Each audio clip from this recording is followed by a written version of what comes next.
Hello everyone. Today I'm here to discuss about the revision.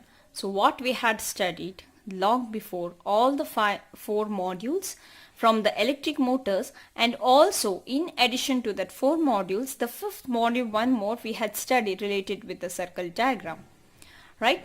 So now whenever you're going to start up for the preparation of electric motors, and as well when you're answering the questions in the question, when they are answering the answers in the question paper, we need to follow some sequence as how you can face the question paper, right? Now first we need to start up with the preparation of module 1. So as usual in the module 1, it will be related with both the theory concept plus the problems will appear, right? And then followed by we can go with the module 4, which is going to cover up with the theory. So sometimes, very rarely, they will provide the problems. Okay, so I'll just put a dot here.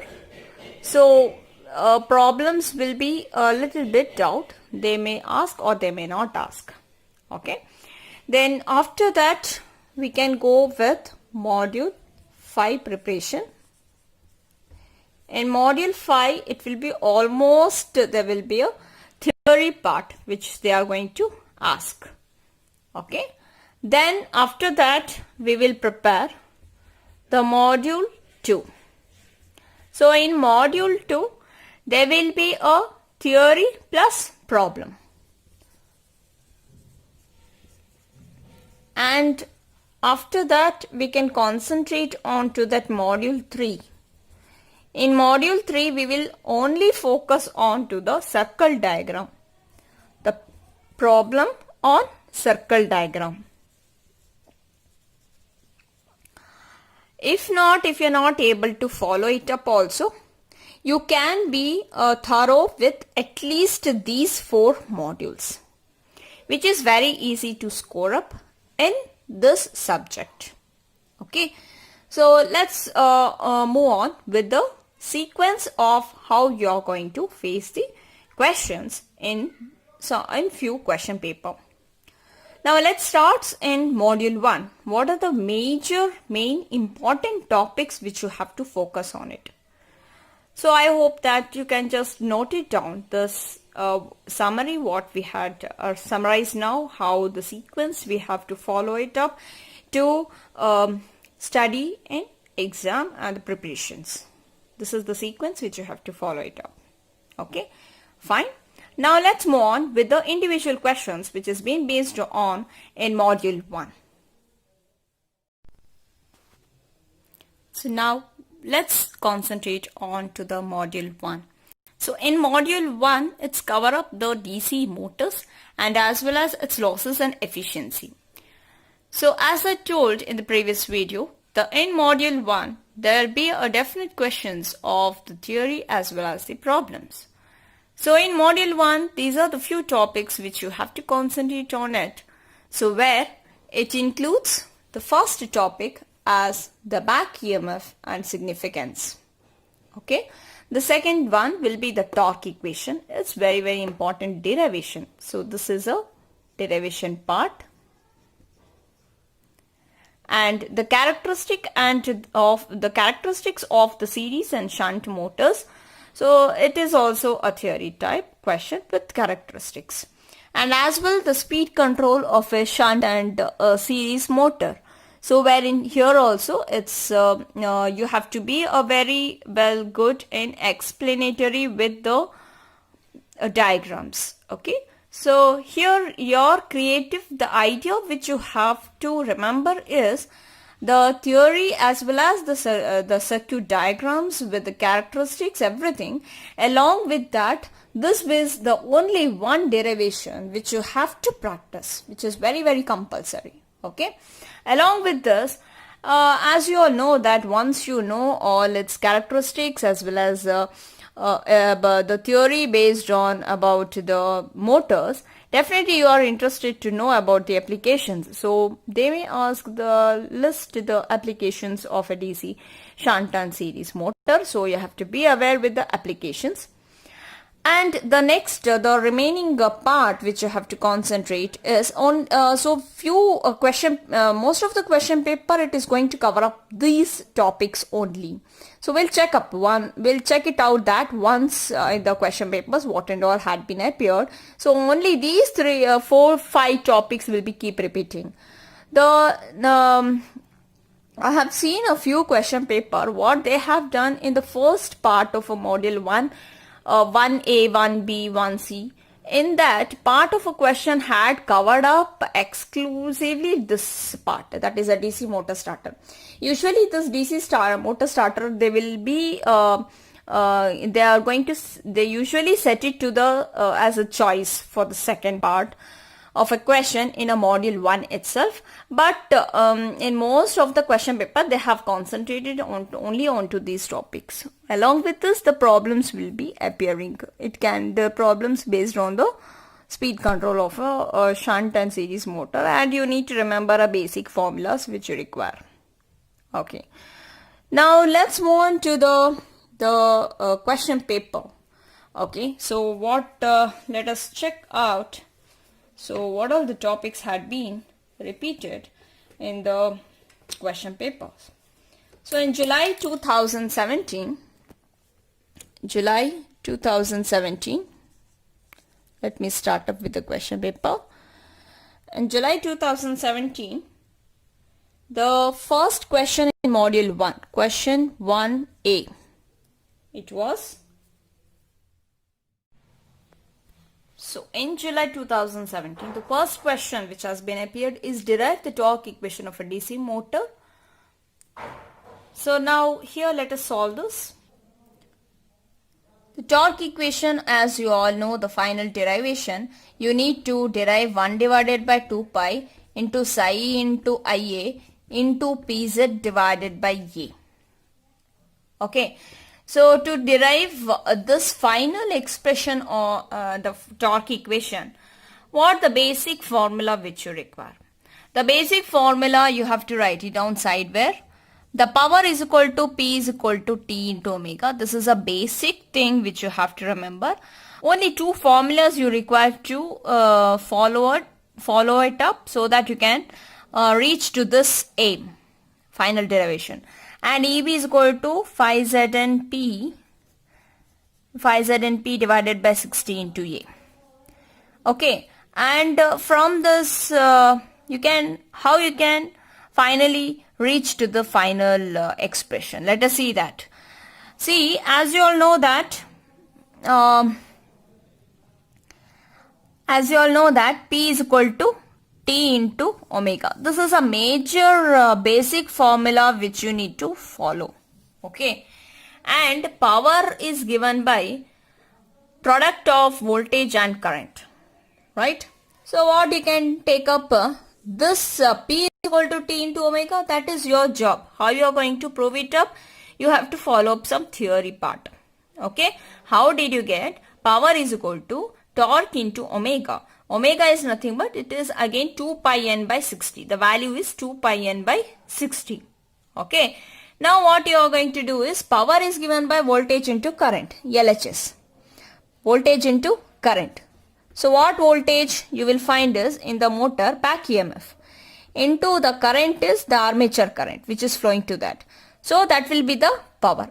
So that is the LHS. Coming to RHS, torque, that is what we require. No, torque into omega is given by 2 pi n divided by 60.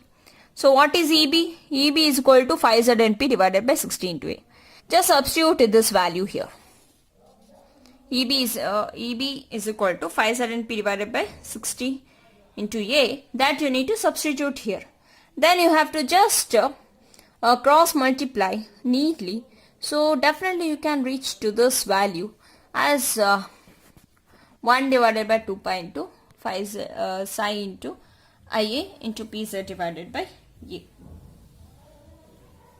Okay.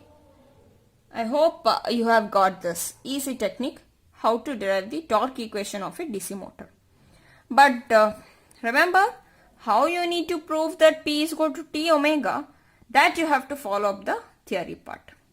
Okay, this is how the easy technique, even though if you're not, if the student is not able to, if it doesn't know anything, at least by making use of a basic formula, if you derive at some part of a marks, you can be allotted.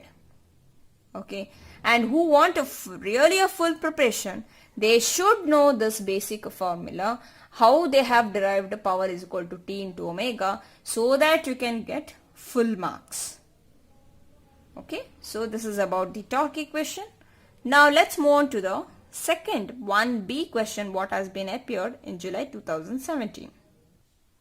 The next part of a question is 1B, what are the applications of DC shunt, DC series motor and a compound motor? So you have to just segregate this two as shunt motor, series motor and compound motor. As you know, with its characteristics, right, of DC shunt motor, the speed will be always fairly constant and medium starting torque. So due to this reason, it is being used for like blowers, fans and fans, okay, then centrifugal and reciprocating pumps, centrifugal and reciprocating pumps, okay, then lathe machines, also like in milling machine, drilling machine, all the things. Okay, so that will be the applications of shunt motor. Similarly, coming to a series motor, in series motor it will be having a high starting torque and no load condition is dangerous in this case, right? So due to that reason, the series motor can be used for like for the lifting purposes. Like it will be used for cranes, hoists, elevators, trolleys, conveyors, okay, all this such kind of a lift part like electric locomotives, tractions, all this it involves with applications of a DC series motor. Next, coming to the compound motor. In a compound motor, you can take up like rolling mills. It can include like rolling mills,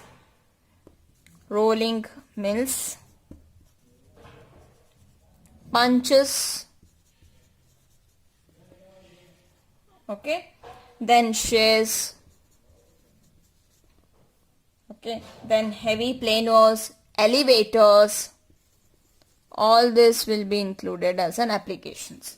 So you have to just write at least 4 to 5 each examples so that you can score out of out as for being allotted for 5 marks. Okay, now let's move on to the next part of a question, 1C. 1C question is, a 4-pole DC shunt motor takes 22 amps from 220 volt supply. The armature and shunt field resistances are 0.5 ohm and 100 ohm respectively. The armature is lap connected with 300 conductors. If the flux per pole is 20 milliweber, calculate the speed and developed torque. Now let's write down the given data and let us solve with the simple formulas. So here this will be the given data, the number of poles, and the line current, that is IL, that is 22 amperes, is been given, voltage RA, RSH, and since it is a lap connected, A is equal to P and Z is equal to 300, flux is 220 milliweber, and We can also write down the basic circuit diagram as it indicates a DC shunt motor. So we have to just write down this arrangement from which you should be aware with the KCL and KVL. So wherein the line current value will be equal to IA plus ISH, and if you apply a KVL to this loop, we can see that voltage V minus IA into RA, that is higher to lower potential means minus IA into RA, and this EB will be always quite opposite to that of voltage, supply voltage. So it is a minus EB is equal to 0. So finally we can get it as EB is equal to V minus EB is equal to V minus IA into RA. So this is a basic formula which you require it further when you are going to solve the problem. This one and as well as this formula. Okay, now let's move on with the unknown parameter speed and torque. So speed you can take, how you can find out is EB is equal to phi Z and P divided by 60 into A. Okay, so in this A is equal to P you will substitute, so it will get cancelled, and N only you have to find out. Z is given, flux is given. How to find out EB? EB is equal to V minus IA into RA. V is given, RA is given. How to find out IA? As you all know that here in the KCL, IL is equal to IA plus ISH. What is IA? IA is equal to IL minus ISH. IA is equal to IL minus ISH. Right? So, this is how you can solve step by step, and finally you can get the value of the speed. So, this is about the speed. Next, coming to the torque. Torque equation just now we had gone through 1 divided by 2 pi into psi into IA into PZ divided by A, wherein the parameters has already been given. So IA is solved in the first part of a question. P is given, Z is given, A is given, psi is given. So you can check out this answer. So when I have solved the speed, I have got around 2101 RPM. Please you can just check out with this values after substituting the corresponding values. Speed you are going to get it as 2101 RPM, and the torque will result with the 18.9076 Newton meter. So this is how you can complete the first module, first part of a question. Now let us see what can be the other part of a question from the module 1. The next part of a question is in module 1 is question 2a. With a neat sketch, explain the Ward-Leonard method of a speed control of a DC motor. Now let me draw a diagram. So this is a diagram which you have to write it down for the Ward-Leonard method. So where it will be consisting of the motor M2, generator J2 setup, together it has been coupled, and M1. M1 is the main motor whose speed is to be required, whose speed control is required. Okay, and the field winding of this motor M1 will be the field winding you can see here. The field winding for M1 is this one, and for the generator this will be the field winding, and for the motor M2 this is a field winding. So the M1 field winding of this motor is permanently connected to the DC supply. You can see that here it is the rail which has been shown here. It has been directly permanently connected to DC supply, whereas the armature is supplied with a variable voltage so that the motor can run at any desired speed. So to provide this variable voltage, the motor generator setup is been used. So it consists of either an AC or a DC motor which is directly coupled to a generator. So this motor runs at an approximately constant speed. So the output of this generator is being fed to the motor M1. The field circuit of this generator is being separately excited from the available DC supply through a reversing switch. So this is what the reversing switch, you can see that, and a potential divider, so that its excitation can be varied from 0 to maximum in both the directions. Thus, like this, the generator output voltage will be varied from the 0 value to the maximum value. So by reversing the direction of the field current of the generator with the help of this reversing switch, and the polarity of the generated voltage will be reversed, and thus the change in the direction of a motor M1 can also be achieved. Okay, so as this method can give the unlimited speed control in either the directions, and this system is commonly employed for the elevators, hoists, okay, and main drive in steel mills. Okay, so this much you have to explain. And the modified version of a Ward-Leonard system is called as a Ward-Leonard Ellinger system, wherein the flywheel is being used there in addition to the motor generator setup. That is also being used in order to reduce the fluctuations in the power demand from the supply. So whenever the load on a main motor is suddenly it is increased, then the driving motor M2 from the motor generator set is going to slow down.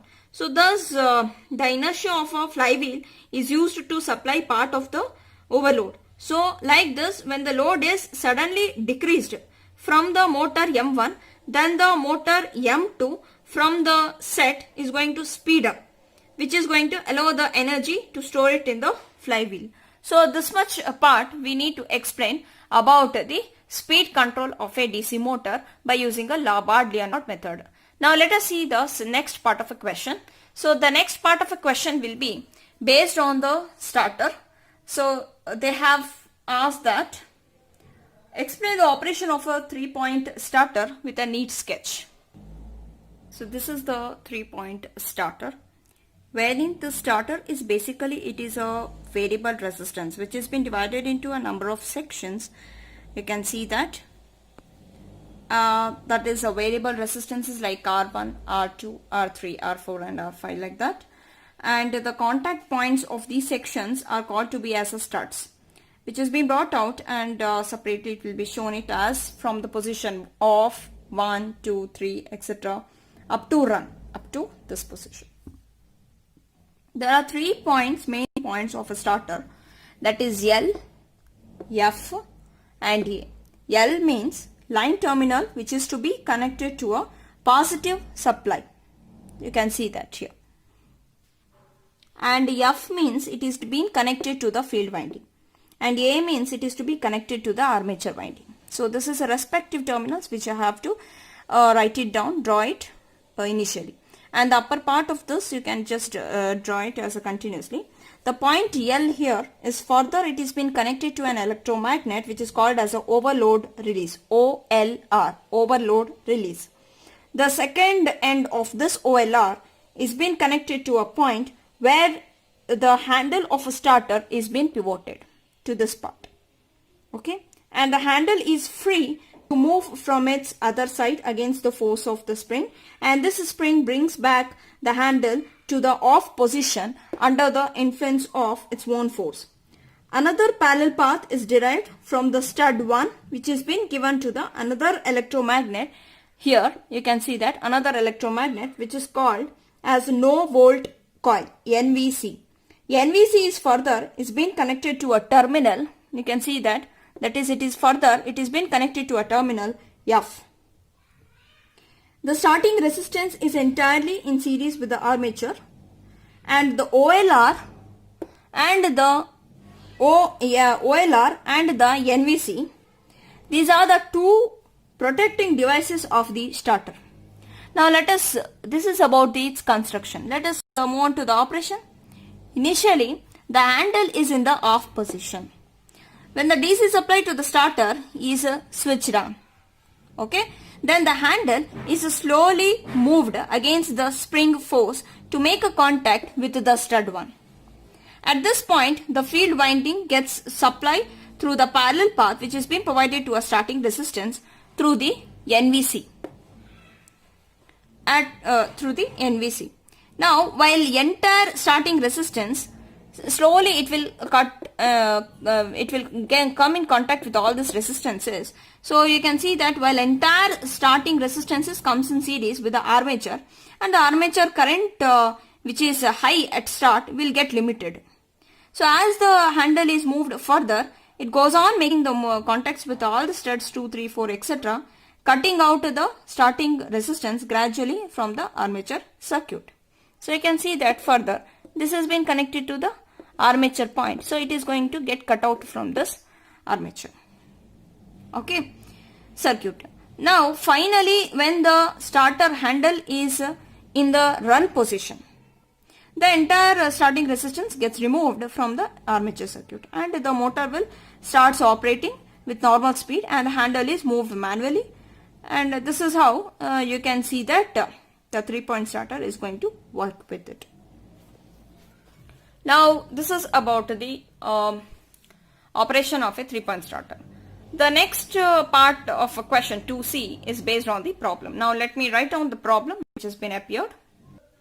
2C question is a 230 volt DC shunt motor runs at 800 RPM and takes armature current of 50 amperes.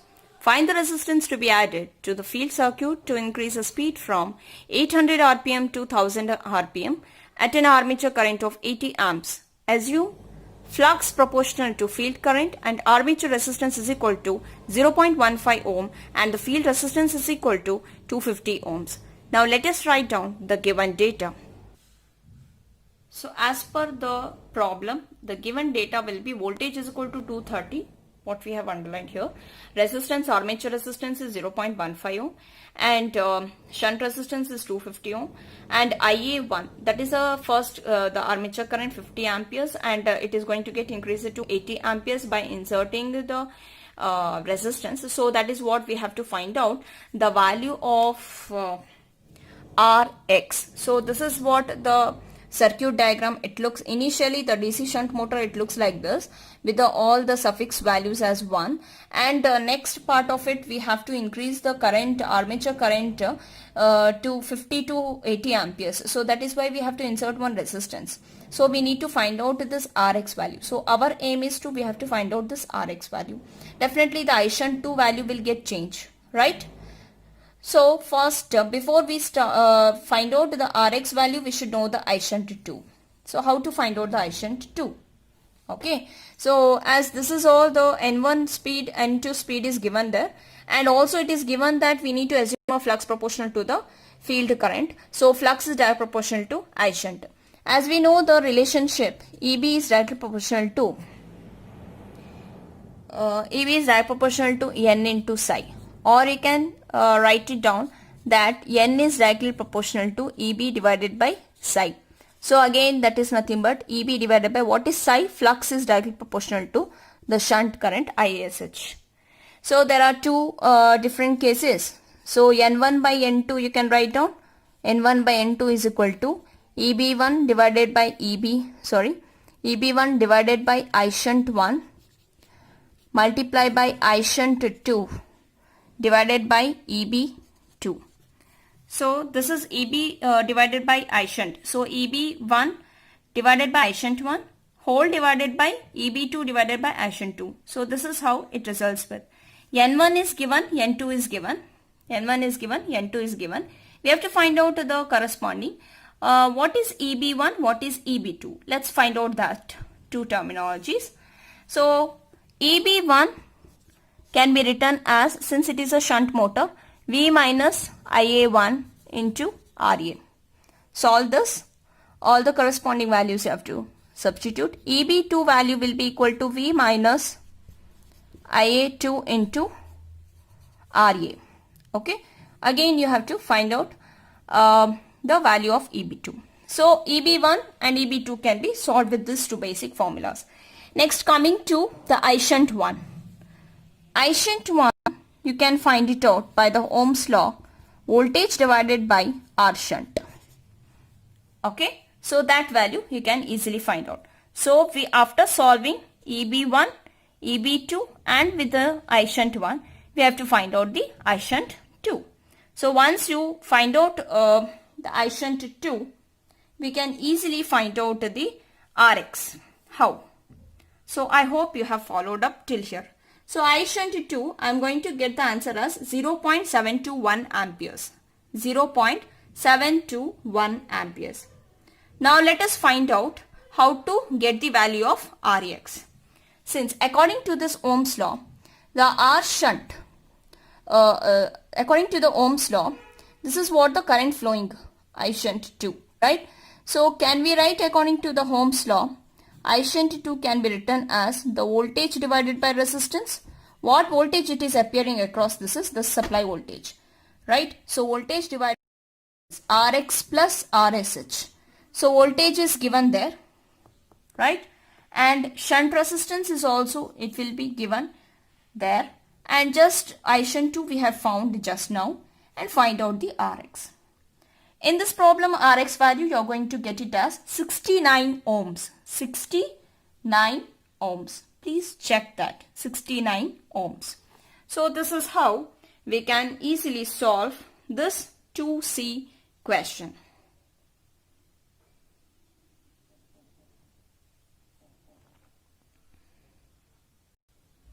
Okay. This how it completes your the 2 ABC questions from the module 1, right? Now let us summarize again. So this is what the summary today we had discussed. In the first part of a question, that is the torque equation of a DC motor, you can just practice off today, and applications of a DC shunt, series and compound motor, at least 5 applications of each motors. And the problem we had discussed, just work it out with answers, you can cross check. And the 2A, it was a choice here. So the 2A was a Ward-Leonard method. We had you have to be thorough with the diagram and explanatory part, and even 3-point starter also you have to be thorough with the diagram and explanatory part, and the easy problem. So this is how we can solve the first module question from the question paper of July 2017. Thank you for watching this video.